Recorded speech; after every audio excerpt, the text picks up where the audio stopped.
નમસ્કાર દોસ્તો, હું દર્શન રાવલ વર્લ્ડ ઇનબોક્સ એકેડમી વતી આપ સર્વેનું હાર્દિક સ્વાગત છે।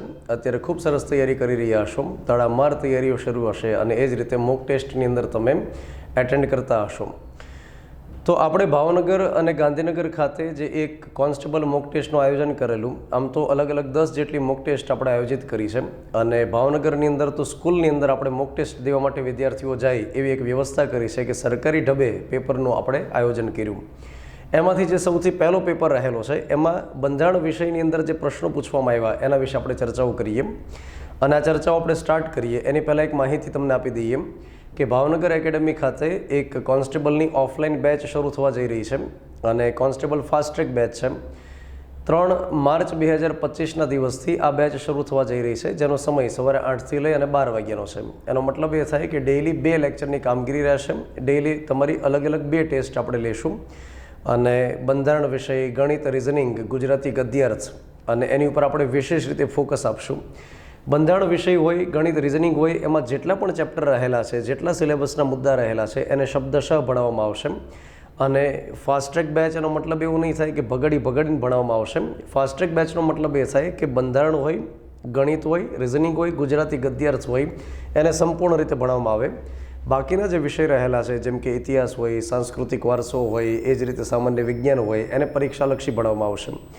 કરંટ અફેર્સ માટે તમને ખૂબ સારી વ્યવસ્થા કરી આપવામાં આવશે, એના માટે ઓફલાઈન લેક્ચર પણ આવશે અને વિડીયો લેક્ચર તમને કરંટ અફેર્સના મળી રહે એના માટે સુવિધા થશે, ફ્રી મટીરિયલ સેટ મળશે। તો જે વિદ્યાર્થીઓને રસ રુચિ હોય એ ભાવનગર એકેડમીના નંબર ઉપર સંપર્ક કરી વધુ વિગત મેળવી શકશે। હવે દોસ્તો આપણે વાત કરીએ કોન્સ્ટેબલનું જે મોક ટેસ્ટ લીધો એમાં બંધારણ વિશેના જે પ્રશ્નો છે એને આપણે ઝડપથી સોલ્વ કરવાનો પ્રયાસ કરીએ।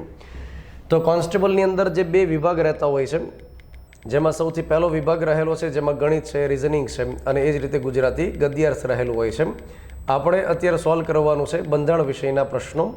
તો આપણે જઈએ છીએ વિભાગ બીની અંદર અને વિભાગ બીની અંદર બંધારણ વિષયના પ્રશ્નો આપણે સોલ્વ કરીએ। સૌથી પહેલો પ્રશ્ન આપણી પાસે એ આવે છે કે નીતિ આયોગ વિશે નીચેના વિધાનો ધ્યાને લ્યો અને એમાંથી ખરા ખોટા વિધાનો હોય એ આપણે પસંદ કરવાના છે। તો નીચેના વિધાનો ધ્યાને લ્યો અને ત્યાર પછી વિકલ્પ આપણે પસંદ કરીએ। સૌથી પહેલું વિધાન રહેલું છે કે નીતિ આયોગ બંધારણીય એટલે કે કાયદાકીય સંસ્થા રહેલી છે। આ વિધાન ખોટું છે। 1 જાન્યુઆરી 2015ના દિવસે જ્યારે નીતિ પંચની સ્થાપના કરવામાં આવી તો એ સમય દરમિયાન કેબિનેટ ઠરાવથી આ સંસ્થાની સ્થાપના થયેલી છે। કેબિનેટ ઠરાવથી એનો મતલબ એ થાય કે દેશ હિત માટે કેબિનેટ જે મંત્રી મંડળ હોય એ એક ઠરાવ પસાર કરાવી કોઈ સંસ્થાની સ્થાપના કરી શકે।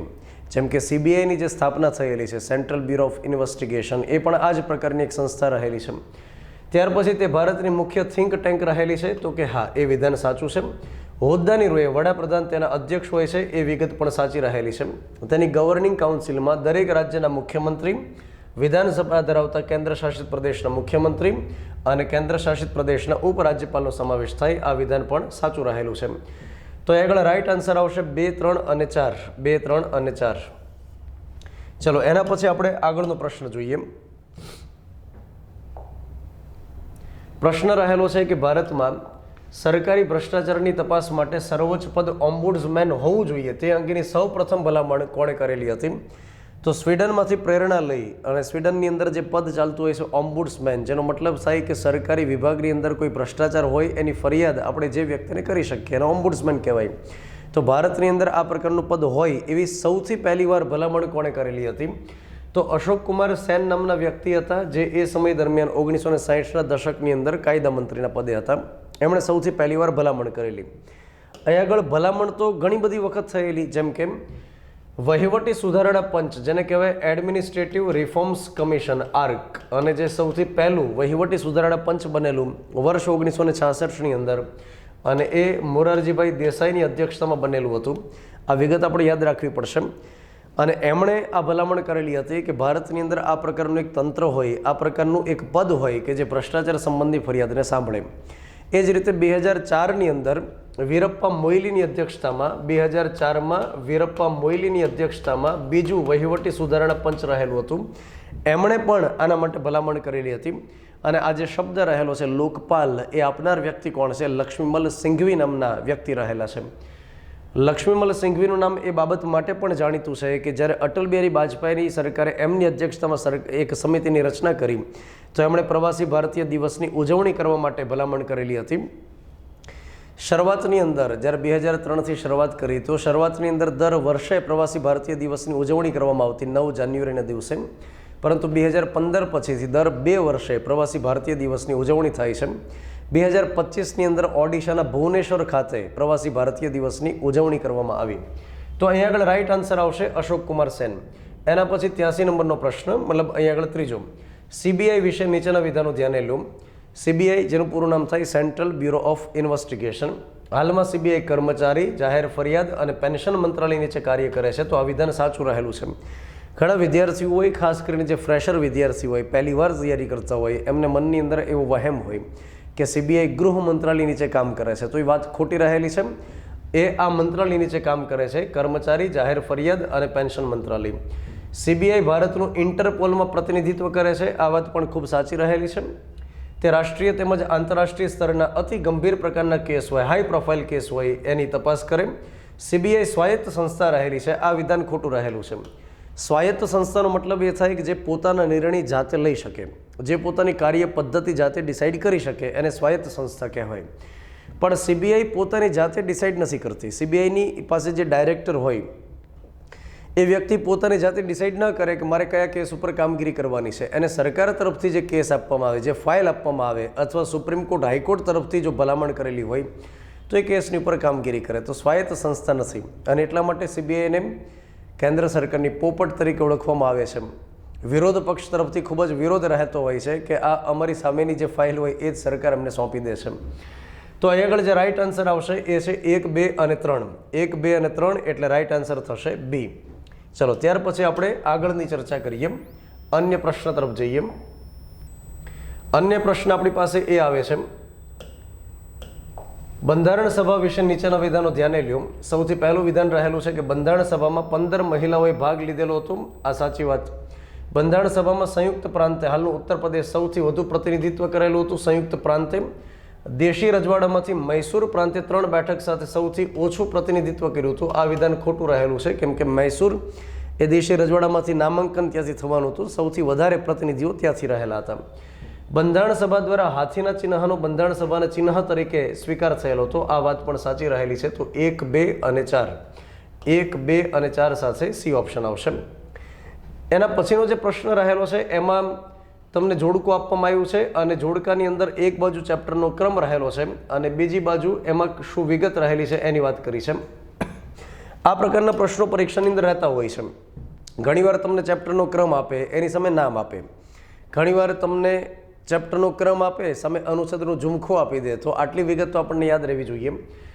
તો એક છે ભાગ નંબર 8, ભાગ નંબર 9, 10 અને 11. એમાંથી તમને એ તો એમને સિમ્પલી ખ્યાલ આવે કે ભાગ નંબર 9 જે રહ્યો ને એ પંચાયતી રાજ સાથે જોડાયેલો છે. તો 9ની સામે 1, એનો મતલબ થાય 2ની સામે 1. તો 2ની સામે 1 હોય ને એવો એક જ ઓપ્શન રહેલો છે અહીંયા આગળ.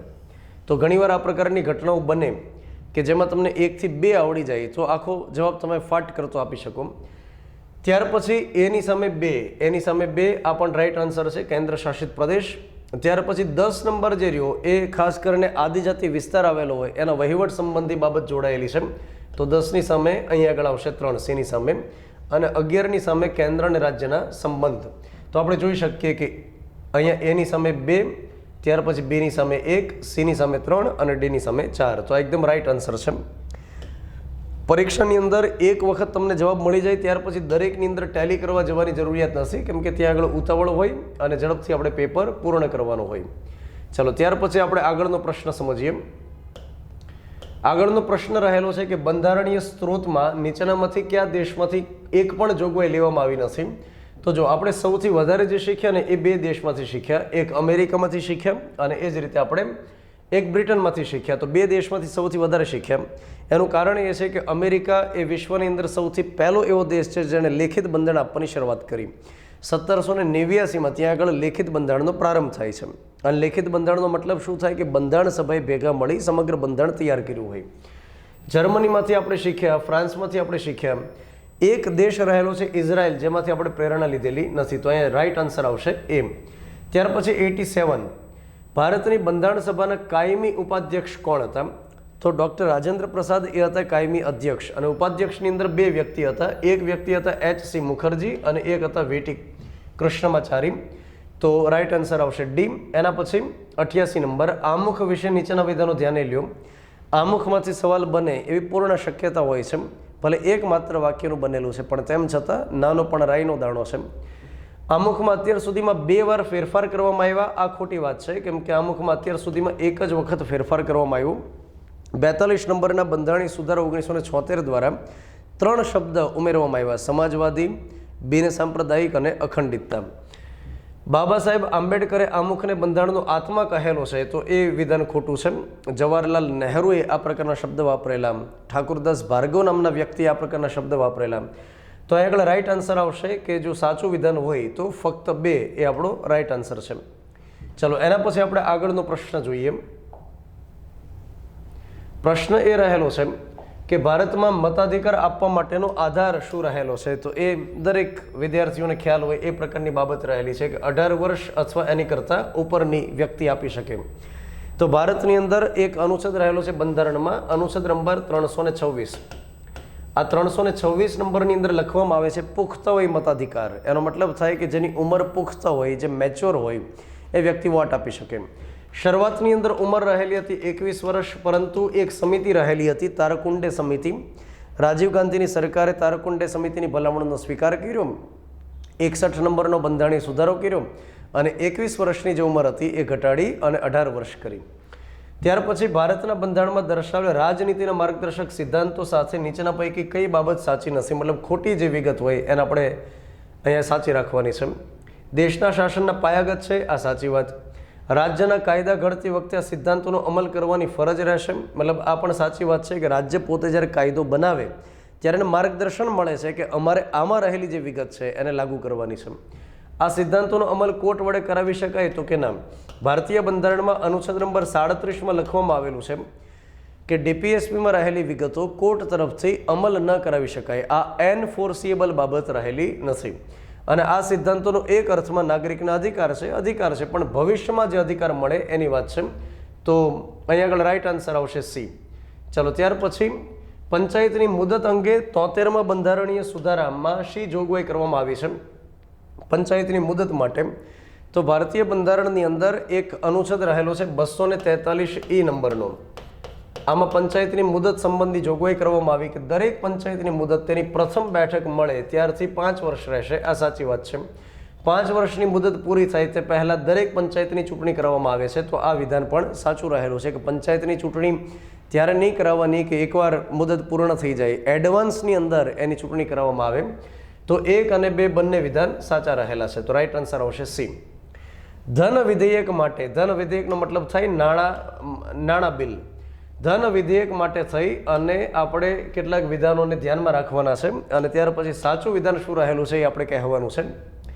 બંધારણના અનુચ્છેદ 110ની અંદર એની જોગવાઈ રહેલી છે, આ વાત સાચી રહેલી છે. સામાન્ય જે તૈયારી કરતા હોય એ વિદ્યાર્થીઓને નાણાં બિલમાંથી કોઈ સવાલ આવે તો લગભગ એના આવડતો હોય. અને બીજી એક ખાસ બાબત યાદ રાખો, જે 4 પ્રકારના બિલ રહેલા છે, સામાન્ય, નાણાકીય અને બંધારણીય સુધારા વિધેયક, એ ફળદ્રુપ ખેતી છે. પીએસઆઈ કોન્સ્ટેબલ જેવી પરીક્ષાઓની અંદર જ્યારે વધારે વેઇટેજ હોય ત્યારે સવાલ નીકળવાની શક્યતા વધારે છે. તે માત્ર લોકસભાની અંદર રજૂ થાય છે, તો સાચી વાત છે. બંને ગૃહની અસહમતિ વખતે સંયુક્ત બેઠક ન બોલાવી શકાય, કેમ કે અસહમતિ આવે જ નહીં. લોકસભા બિલ પસાર કરાવીને રાજ્યસભાને મોકલે તો રાજ્યસભાની પાસે ટાઈમ કેટલો હોય? 14 દિવસનો ટાઈમ હોય. રાજ્યસભાએ આ 14 દિવસની અંદર એને મોકલી દેવાનું હોય, એને પસાર કરાવી દેવાનું હોય. અને રાજ્યસભાની પાસે એક જ અધિકાર હોય કે એ બિલ ઉપર શું કરી શકે? માત્ર ચર્ચા કરે, ભલામણ કરે, ના મંજૂર તો ન કરે. અને કોઈ વિવાદ આમાં થવાની શક્યતા નથી. 14 દિવસમાં બિલ પસાર થઈ જાય. તે માત્ર મંત્રી દ્વારા જ પ્રસ્તુત થઈ શકે, તો સાચી વાત છે. અને મંત્રીમાં એ વળી પાસે જેવા તેવાની નાણાં મંત્રી હોય એ જ બિલને રજૂ કરી શકે. તો એ રાઈટ આન્સર આવશે 1, 2 અને 4. 1, 2 અને 4 એટલે રાઈટ આન્સર થઈ ગયો બી. ચલો એના પછી આપણે આગળ વાત કરીએ. અન્ય પ્રશ્ન આપણે સમજીએ. અનુસૂચિત જાતિ અને આદિજાતિ વિસ્તારોની જોગવાઈ ભારતના સંવિધાનની કઈ અનુસૂચિમાં કરવામાં આવી છે? અહીં આગળ દોસ્તો એક વાત યાદ રાખો કે શરૂઆતની અંદર જે 8 પરિશિષ્ટ હતા અને ત્યાર પછી સમયાંતરેમાં ફેરફાર કરી નવા પરિશિષ્ટ જોડી હાલમાં ભારતીય બંધારણની અંદર 12 પરિશિષ્ટ રહેલા છે. આ જે 12 પરિશિષ્ટ છે એ તમને ક્રમની અંદર યાદ રહેવા ખૂબ જ જરૂરી છે. જેમ કે પરિશિષ્ટ નંબર 1 ની અંદર રાજ્યો અને કેન્દ્ર શાસિત પ્રદેશ માટેની યાદી છે. પરિશિષ્ટ નંબર 2 ની અંદર પગાર અને ભથ્થાની યાદી છે.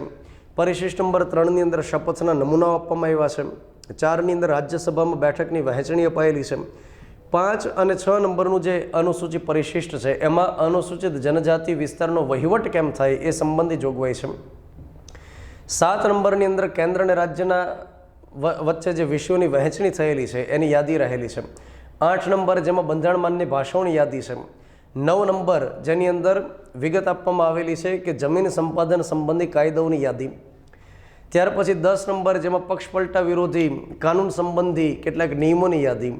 11 નંબર જેની અંદર પંચાયતી રાજ સંસ્થાઓને સોંપવામાં આવેલા વિષયોની યાદી. અને 12 નંબરની અંદર જે શહેરી સ્થાનિક સ્વરાજની સંસ્થા રહેલી છે એને જે વિષયો સોંપ્યા છે એની યાદી રહેલી છે.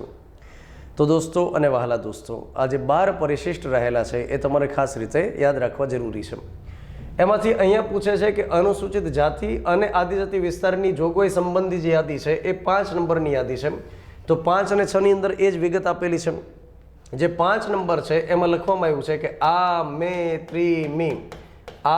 ત્રિમી એટલે આસામ, મેઘાલય, ત્રિપુરા અને મિઝોરમ આ સિવાયના જે રાજ્યો હોય જ્યાં આગળ આદિજાતિ વિસ્તાર આવેલો હોય તો ત્યાં આગળ કઈ રીતે એનો વહીવટ થઈ શકે એ સંબંધી જોગવાઈ રહેલી છે. તો યાદ રાખો કે 6 નંબરની અંદર આપવામાં આવેલી છે વિગત કે આ આ જે 4 રાજ્ય રહેલા છે આસામ, મેઘાલય, ત્રિપુરા અને મિઝોરમ એની અંદર જે આદિવાસી વિસ્તાર છે ત્યાં વહીવટ કેમ થાય અને અહીંયા આગળ એ 4 રાજ્ય સિવાયના રાજ્યમાં કઈ રીતે વહીવટ થાય એ સંબંધી જોગવાઈ રહેલી છે. ત્યાર પછી નીચેના વાક્યોમાંથી કયું સાચું રહેલું છે? લોકસભાના અધ્યક્ષને શપથ લેવાની જરૂર હોતી નથી. આ વિધાન સાચું છે કેમ કે લોકસભાના અધ્યક્ષ જ્યારે પહેલી બેઠકમાં સભ્ય તરીકે હાજરી આપી હોય ત્યારે પ્રોટેમ સ્પીકરે એમને ઓલરેડી સભ્યના શપથ લેવડાવ્યા હોય તો એમણે લોકસભાના અધ્યક્ષ તરીકે શપથ લેવાની જરૂર નથી. જ્યારે લોકસભાના અધ્યક્ષને બરતરફ કરવાના નિર્ણય પર ચર્ચા વિચારણા કરવામાં આવતી હોય ત્યારે સદનની અધ્યક્ષતા કરી શકે નહીં પરંતુ મત આપી શકે. આ વાત સાચી છે કે જ્યારે લોકસભાના અધ્યક્ષને દૂર કરવાના પ્રસ્તાવ પર ચર્ચા વિચારણા જ્યારે ગૃહમાં શરૂ હોય કેમ કે લોકસભાની અંદર ઓછામાં ઓછા 50 સભ્યોના સમર્થનથી એક ઠરાવ લાવવામાં આવે. ત્યાર પછી 14 દિવસની નોટિસ આપવામાં આવે. એ જે 14 દિવસનું નોટિસ પીરિયડ શરૂ હોય ત્યારે લોકસભાના અધ્યક્ષ સભ્યની જેમ બેઠા હોય. સભ્યની જેમ એની પાસે જેટલા પાવર હોય સભ્યને બધા પાવર એને મળે, ખાલી એક ગૃહની અધ્યક્ષતા ન કરી શકે. તો જ્યારે ગૃહની અંદર પહેલી વાર માટે કોઈ વોટિંગ થાય એ સમયે પોતે મત આપી શકે, ત્યારે કાસ્ટિંગ વોટ ના આપી શકે. એ સમયે જે વ્યક્તિ અધ્યક્ષની ખુરશી પર બેઠા હોય એ કાસ્ટિંગ વોટ આપે. લોકસભાના અધ્યક્ષ સદનમાં વિધેયક પસાર કરવાની પ્રક્રિયાના સમયે કોઈ પ્રશ્ન પર પક્ષ તેમજ વિપક્ષના સરખા મતોની પરિસ્થિતિમાં પોતાનો નિર્ણાયક મત આપી શકે. આ વિધાન પણ સાચું છે. સામાન્ય કન્ડિશનમાં લોકસભાના અધ્યક્ષ આમ અમ્પાયરની ભૂમિકા હોય, તટસ્થ હોય. ગૃહની અંદર જ્યારે મતદાન થાય ત્યારે સરખા મતની પરિસ્થિતિ થાય ત્યારે પોતાનો નિર્ણાયક મત આપે છે. તો આગળ 3 વાક્ય સાચા રહેલા છે. તો આપણો રાઈટ આન્સર આવશે 1, 2 અને 3 ડી ઓપ્શન આવશે. એના પછીનો જે પ્રશ્ન રહેલો છે એના તરફ આપણે આગળ વધીએ. પ્રશ્ન રહેલો છે 95 નંબરનો. ભારતના બંધારણનો અનુચ્છેદ 18 નીચેના પૈકી કોની સાથે સંબંધિત છે? કેટલો સરસ મજાનો સહેલો પ્રશ્ન રહેલો છે. જો વડીલોને પગે લાગીને ગયા હોઈએ, દહીં અને ખાંડ ખાઈને ગયા હોય ને તો આ પ્રકારનો સવાલ આવે કે 18 નંબરનો અનુચ્છેદ કઈ બાબત સાથે જોડાયેલો છે? કિતાબોની નાબૂદી. એના પછી નીચેનામાંથી સાચા જોડકા પસંદ કરો. 55 નંબર રાષ્ટ્રપતિની ચૂંટણીની રીત, અનુચ્છેદ નંબર 56 રાષ્ટ્રપતિના હોદ્દાની મુદત, અનુચ્છેદ નંબર 58 રાષ્ટ્રપતિ તરીકે ચૂંટવા માટેની લાયકાત અને અનુચ્છેદ નંબર 60 મહાભિયોગ. અહીંયા આગળ ગપ્પો મારી દેવામાં આવ્યો. અનુચ્છેદ નંબર 60 ની અંદર શપથની વાત કરી છે. 61 નંબરમાં મહાભિયોગ આવશે. તો આગળ રાઈટ આન્સર શું આવશે? 1, 2 અને 3 આવશે. 1, 2 અને 3 જે આગળ એકદમ સરખી રીતે જોડાયેલી જોડીઓ છે. તમે એક વિગત એ પણ યાદ રાખો કે રાષ્ટ્રપતિ સાથે જોડાયેલા જે અનુચ્છેદ છે 52 નંબરથી 61 સુધી અને રાજ્યપાલ સાથે જોડાયેલા જે અનુચ્છેદ છે એ પરીક્ષાની દ્રષ્ટિએ ખૂબ અગત્યના છે. એ તમને લાઇનમાં યાદ રહેવા ખૂબ જ જરૂરી છે. પરીક્ષાની અંદર પૂછાય છે સવાલો. જેમ કે 52 નંબરમાં રાષ્ટ્રપતિનું પદ, 53માં કારોબારીના વડા, 54માં મતદાર મંડળ, 55માં ચૂંટણીની રીત, 56માં હોદ્દાની મુદત, 57 નંબરમાં લખ્યું કે એક વ્યક્તિ ભારતમાં ગમે તેટલી વાર રાષ્ટ્રપતિ બને, 58 નંબરમાં લખ્યું રાષ્ટ્રપતિના હોદ્દાની લાયકાત, 59માં હોદ્દાની શરતો, 60 નંબરમાં શપથ અને 61 નંબરમાં મહાભિયોગની પ્રક્રિયા. એના પછી દોસ્તો આપણે આગળ વધીએ. ગ્રામ વિસ્તારની અંદર દ્વિસ્તરીય પંચાયતની ભલામણ કઈ સમિતિએ કરેલી હતી? તો દ્વિસ્તરીય પંચાયતી રાજ માટેની ભલામણ કરી હતી અશોક મહેતા સમિતિએ. યાદ રાખવાનું કે વર્ષ 1957ની અંદર જે બળવંતરાય મહેતાની અધ્યક્ષતામાં સમિતિ હતી ગ્રામોદ્ધાર સમિતિ, ગ્રામોદ્ધાર સમિતિએ ભલામણ કરેલી હતી ત્રિસ્તરીય પંચાયતી રાજ માટે. ત્રિસ્તરીય પંચાયતી રાજ માટે એક જિલ્લા પંચાયત, એક તાલુકા પંચાયત અને સૌથી નીચે ગ્રામ પંચાયત. પરંતુ જ્યારે 1977ની અંદર અશોક મહેતાની અધ્યક્ષતામાં સમિતિ આવી, એમણે દ્વિસ્તરીય પંચાયતી રાજની ભલામણ કરી. દ્વિસ્તરીય પંચાયતી રાજ, એક જિલ્લા પંચાયત અને બીજું તાલુકા પંચાયત. ગ્રામ પંચાયતને એ સમયે એમણે કાઢવાની વાત કરેલી હતી. જોકે અશોક મહેતા સમિતિના અહેવાલનો અમલ ક્યારેય ન થઈ શક્યો, કેમ કે એને લાવનાર જે સરકાર હતી મોરારજીભાઈ દેસાઈની સરકાર હતી. મોરારજીભાઈ દેસાઈની સરકાર ગઠબંધનની સરકાર હતી અને ચૌધરી ચરણસિંહે જે ટેકો આપ્યો હતો એ ચૌધરી ચરણસિંહ એમની સાથે બેવફાઈ કરી ટેકાની સરકાર પડી ગઈ અને એટલા માટે આ સમિતિનો જે અહેવાલ હતો એ અભરાઈ ઉપર ચડી ગયું. તો અશોક મહેતા સમિતિ અહીંયા આગળ આપણે યાદ રાખીએ. નીચેના જોડકા જોડો.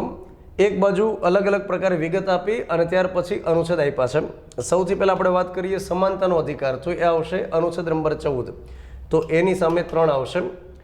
નિઃશુલ્ક કાનૂની સહાય, નિઃશુલ્ક કાનૂની સહાય માટે આવશે 4, તો 2 ની સામે આવશે 4.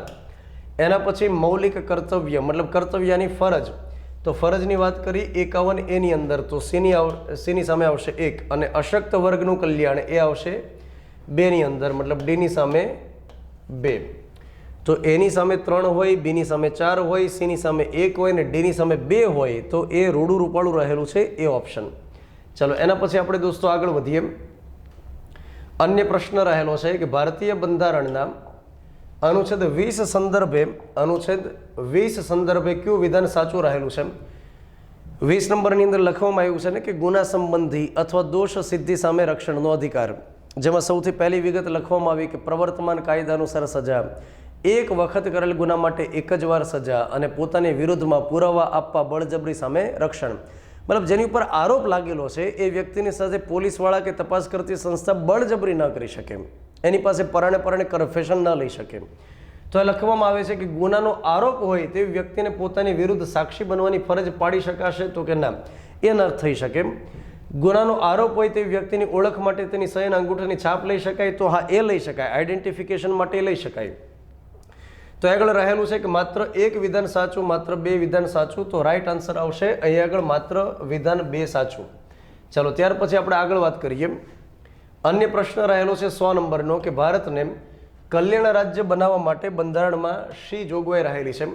કલ્યાણ રાજ્ય માટે થઈ અને ડીપીએસપીની અંદર જોગવાઈ રહેલી છે રાજનીતિના માર્ગદર્શક સિદ્ધાંતમાં, તો રાઈટ આન્સર આવશે બી. ડીપીએસપીની અંદર એક અનુચ્છેદ રહેલો છે 38 નંબર, જેમાં લખવામાં આવ્યું છે કલ્યાણ રાજ્ય અથવા તો સુશાસન માટે સરકાર વ્યવસ્થા કરશે. ત્યાર પછી લોકસભાના અધ્યક્ષ કઈ કઈ સમિતિઓના અધ્યક્ષ હોય છે? હવે આ જીપીએસસી બોર્ડની અંદર જે તે સમય પૂછવામાં આવેલું. સામાન્ય રીતે શું થાય કે લોકસભાની અંદર અધ્યક્ષ પોતે સમિતિઓની રચના કરી શકતા હોય, પણ અમુક સમિતિ એવી રહેલી છે કે જેમાં લોકસભાના અધ્યક્ષ પોતે હોદ્દાની રૂએ એ સમિતિના અધ્યક્ષ હોય. તો કાર્ય મંત્રણા સમિતિ, નિયમ સમિતિ અને સામાન્ય પ્રયોજન યાની સંચાલન સમિતિ. તો આ ત્રણેયની અંદર પોતે શું હોય છે? સમિતિના અધ્યક્ષ હોય છે. તો રાઈટ આન્સર આવશે ઉપરના બધા જ. ચાલો એના પછી દોસ્તો આપણે આગળ વાત કરીએ. અન્ય જે પ્રશ્ન રહેલો છે, વિધાન પરિષદના સભ્યની સંખ્યા બાબતે તેના મતદાર મંડળ સંદર્ભે નીચેનામાંથી કયા વિધાનો સાચા રહેલા છે? કે 1/3 સભ્યો વિધાનસભાના સભ્યો દ્વારા ચૂંટાય, 1/3 સભ્યો સ્થાનિક સત્તા મંડળમાંથી લેવામાં આવે, 1/12 સભ્યોની નિમણૂક રાજ્યપાલ દ્વારા કરવામાં આવે. અહીંયા આગળ ખોટી વિગત આપી દેવામાં આવી, 1/12 ના આવે, 1/6 આવે. વિધાન પરિષદનો જે મુદ્દો રહેલો છે એ પરીક્ષાની દ્રષ્ટિએ ખૂબ જ આઈએમપી છે વિધાન પરિષદનો. જેના માટે તમારે યાદ રાખવાનું 1/3, 3, 6, 12, 1/3, 3, 6, 12. પહેલા જે ત્રીજા ભાગના સભ્યો વિધાન પરિષદમાં લેવાના હોય એ વિધાનસભાના સભ્યો દ્વારા ચૂંટાય. ત્યાર પછી સ્થાનિક સ્વરાજની સંસ્થામાંથી, 1/12 રાજ્યપાલ દ્વારા નિમણૂક પામેલા, 1/12 શિક્ષક મંડળમાંથી, 1/12 સ્નાતક મંડળમાંથી વિદ્યાર્થીઓમાંથી લેવામાં આવે. ત્યાર પછીનો પ્રશ્ન આપણી પાસે રહેલો છે કે વિધાનસભાની જાહેર હિસાબ સમિતિ, વિધાનસભાની જાહેર હિસાબ સમિતિ તમે કહો કે તમે સંસદની અંદર વાત કરો, બેનો મતલબ એક સમાન જ થાય, કોન્સેપ્ટ તો એક સરખો જ રહેલો છે. તો વિધાનસભાની જાહેર હિસાબ સમિતિ બાબતે નીચેનામાંથી કયું વિધાન સાચું નથી, મતલબ કે આપણે ખોટું વિધાન છે એ પસંદ કરવાનું છે. પરીક્ષાની અંદર સવાલ બરોબર વાંચવો ને એ એક મુખ્ય જવાબદારીવાળું કામ છે. કે શું પૂછવા માગે છે, કવિ કહેવા શું માગે છે. સમિતિના અધ્યક્ષ વિરોધ પક્ષના હોય છે તો કે હા, આ એક પરંપરા રહેલી છે. આ સમિતિ એક્ઝેક્ટલી શું કામ કરે કે કેગનો જે રિપોર્ટ હોય એની ઉપર કામગીરી કરે. હવે કેગના રિપોર્ટની અંદર જે કંઈ ભૂલ હોય, કંઈક માનો કે સરકારનું કૌભાંડ હોય, એ ખૂબ જ સારી રીતે કોણ બહાર પાડી શકે તો કે વિરોધ પક્ષના નેતા. તો ઘરેથી બિલોરી કાચ લઈને આવે, 2 બિલોરી કાચ, અને એક એક બાબતને બરોબર સમજે તો વિરોધ પક્ષના નેતા સમિતિના અધ્યક્ષ હોય. મંત્રીમંડળના કોઈ સભ્ય સમિતિમાં સભ્ય ન હોઈ શકે, આ પણ સાચી વાત છે. કેમ કે મંત્રીઓના તો કૌભાંડ હોય એ તો બહાર લાવવાના હોય, તો મંત્રીને બને ત્યાં સુધી સમિતિની દૂર રાખવાના હોય. સમિતિમાં સભ્ય હોય તેવા વિધાનસભાના સભ્ય મંત્રીમંડળમાં સ્થાન પામે તો સમિતિના સભ્યપદ પૂર્ણ થાય. આ વાતે સાચી રહેલી છે કે કોઈ વ્યક્તિની આ સમિતિમાં નિમણૂક કરી દીધી, સભ્ય મતલબ કોઈ સભ્ય છે આ સમિતિમાં નિમણૂક કરી, અને નિમણૂક થયા પછી વ્યક્તિને મંત્રી પરિષદમાં લઈ લીધા તો પછી સમિતિમાંથી એ દૂર થઈ જાય, મતલબ રાજીનામું આપી દે. સમિતિના 2 સભ્યોની નિમણૂક કેગ તરફથી કરવામાં આવે, આ ખોટી વાત છે. કેગ પોતે આ સમિતિના મિત્ર તરીકે કામ કરે, મિટિંગ્સની અંદર હાજરી આપે, પણ કેગ વળી પાછા પોતે બીજા 2 વ્યક્તિઓને એપોઇન્ટ કરે એવી બાબત ન હોય. તો રાઈટ આન્સર આવશે ડી. એના પછી આપણી પાસે પ્રશ્ન રહેલો છે કે ભારતના એટર્ની જનરલ બાબતે કયું વિધાન સત્ય નથી યાની ખોટું વિધાન પસંદ કરવાનું છે. કે રાષ્ટ્રપતિની મરજી હોય ત્યાં સુધી હોદ્દો ધારણ કરે, સાચી વાત. રાષ્ટ્રપતિ નક્કી કરશે, મહેનતાણું મળશે, સાચી વાત. ભારતના રાજ્ય ક્ષેત્રમાંના તમામ ન્યાયાલયમાં સુનાવણીનો અધિકાર છે તો કે સાચી વાત. જો મતદાન સમય ટાઈ પડે, મતલબ સરખે સરખા મત પડે તો એવા સંજોગમાં પોતાના મતનો ઉપયોગ કરી શકે, ખોટી વાત છે. એટર્ની જનરલની પાસે અનુચ્છેદ નંબર 88 મુજબ એક વિશેષ અધિકાર હોય કે સંસદના બંને ગૃહમાં જઈ શકે, ભાગ લઈ શકે, ચર્ચા વિચારણા કરી શકે, પણ વોટિંગ ક્યારેય ન કરે. મતલબ સરખે સરખા મતની પરિસ્થિતિ હોય કે ન હોય એ વ્યક્તિ વોટિંગ ન આપે. તો રાઈટ આન્સર આવશે ડી, કે સાચું નથી, ખોટું વિધાન છે. એના પછી આપણી પાસે જે પ્રશ્ન આવે છે એ છે યોગ્ય જોડકા જોડો, અને એ રહેલું છે એક બાજુ વિગત રહેલી છે, બીજી બાજુ અનુચ્છેદ રહેલા છે. તમને જે પ્રશ્નો પૂછવામાં આવે એમાંથી એવી ગણતરી રાખો કે અમુક પ્રશ્નો તો એવા હશે, લગભગ 3 થી 4 પ્રશ્નો તો હોઈ શકે જે અનુચ્છેદ ઉપર આધારિત હોઈ શકે. ભારતના એટર્ની જનરલ તો અનુચ્છેદ નંબર 76, તો આ તો દરેક બાળકને ખ્યાલ હોય. જીએસટી સંબંધી ખાસ જોગવાઈ 246A, એટલે આપણે એક લખતા જઈએ કે એની સામે 4 આવે, પછી બીની સામે 1 આવે, પછી ઓડિટ રિપોર્ટ સંબંધી જે જોગવાઈ છે, ઓડિટ રિપોર્ટ સંબંધી, એ અહીંયા આગળ 2 ની અંદર આવે, તો સીની સામે બગડો આવે, અને સંસદની રચના આ દરેક બાળકને ખબર હોય તો ડીની સામે આવશે 3. તો આ પ્રકારનો જે ઓપ્શન હોય કે એની સામે 4, એની સામે 4, તો એની સામે 4 હોય ને એવા તો ઘણા ઓપ્શન છે. બીની સામે 1 હોય, એની સામે 4 હોય, અને વળી પાછું બીની સામે 1 હોય, તો એ વિધાન આપણે જોઈએ કઈ જગ્યાએ આવશે. એક અહીંયા આગળ માલુમ પડે છે, સીની સામે 2 હોય અને ડીની સામે 3 હોય, તો રાઈટ આન્સર આવશે ડી. ચલો એના પછી આપણે આગળ વાત કરીએ. જોડકાઓને સોલ્વ કરવા એ ખરેખર કળા હોય છે કે સ્પીડની અંદર કેમ કરીએ. મોક ટેસ્ટ તમે જે 10 જેટલી આપો એની અંદર એ જ સમજવાનું છે કે વિગત તો ખ્યાલ હોય, પણ ઓપ્શનની અંદર આપણે ગોટે ન ચડી જઈએ, સમય ન આપણો બરબાદ થાય. એડહોક જજ અથવા જેને કહેવાય તદર્થ ન્યાયમૂર્તિ, એડહોક જજ બાબતે નીચેના વિધાનો ધ્યાને લ્યો. જેમાં સૌથી પહેલાં એમ કહે છે કે 127માં જોગવાઈ છે, તો આ વિધાન સાચું રહેલું છે. તેમની નિમણૂક રાષ્ટ્રપતિ સુપ્રીમ કોર્ટના મુખ્ય ન્યાયાધીશ સાથે પરામર્શ કરીને કરે છે. એડહોક જજનો બેઝિક મતલબ એ થાય કે જ્યારે સુપ્રીમ કોર્ટની અંદર કેસની સંખ્યા વધી જાય અને ત્યાં આગળ જે જજની સંખ્યા હોય એ એટલી બધી ન હોય અને બેન્ચ ન બની શકતી હોય, ખંડપીઠ જેને આપણે કહીએ ને, એકી સંખ્યામાં જજ જે કેસને સાંભળે, તો એ સમય દરમિયાન સુપ્રીમ કોર્ટના મુખ્ય જજ રાષ્ટ્રપતિને અગાઉથી જાણ કરી અને હાઈકોર્ટમાંથી એવા જજને લઈ આવશે જે સુપ્રીમ કોર્ટમાં કામ કરવાની લાયકાત ધરાવતા હોય, તો રાષ્ટ્રપતિ એમને એપોઇન્ટમેન્ટ આપશે. ત્યાર પછી એડહોક ન્યાયાધીશનો કાર્યકાળ સામાન્ય રીતે 2 વર્ષ માટે હોય, મતલબ થોડા સમય પૂરતું છે. એડહોકનો મતલબ થાય થોડા સમય પૂરતું, તો આગળ રાઈટ આન્સર આવશે 1, 2 અને 3. ચલો એના પછી આપણે આગળ વાત કરીએ.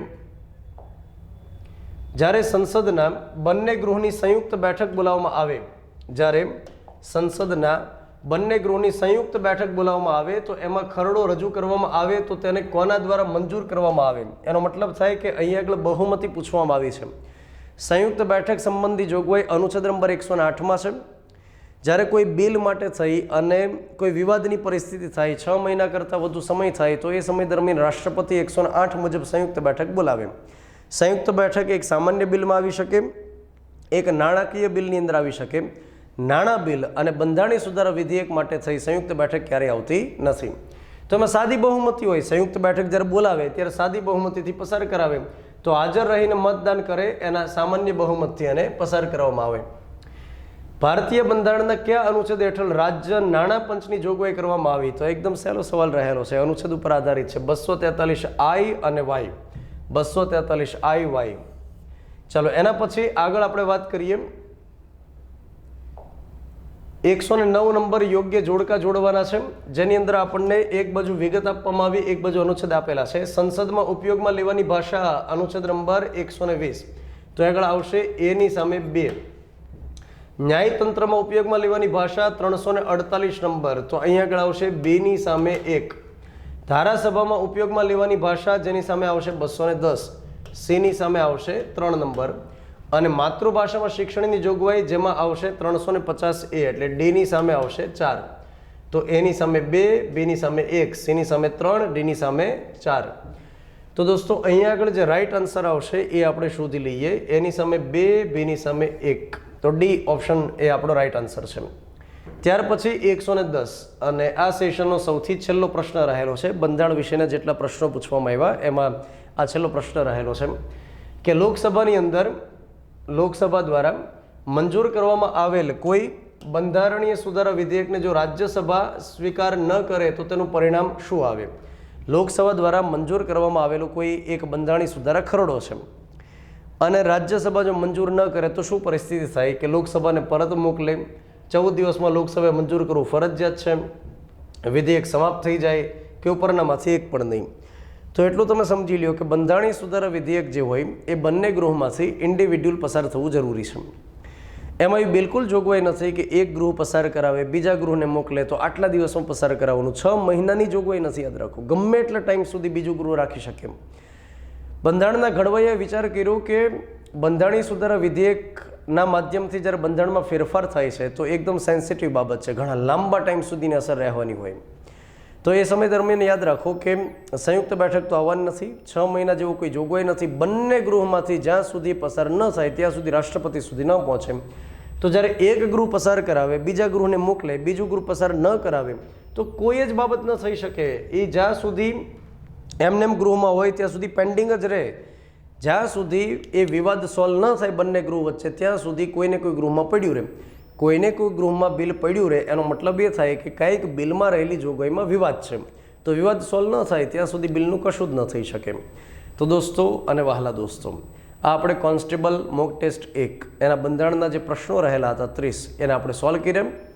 કોમેન્ટની અંદર મને તમે જણાવી શકશો. બાકીના જે મોક ટેસ્ટના પેપર છે એની સાથે આપણે ફરી ભેગા થઈએ. ત્યાં સુધી જય હિન્દ, જય Bharat. Thank you very much.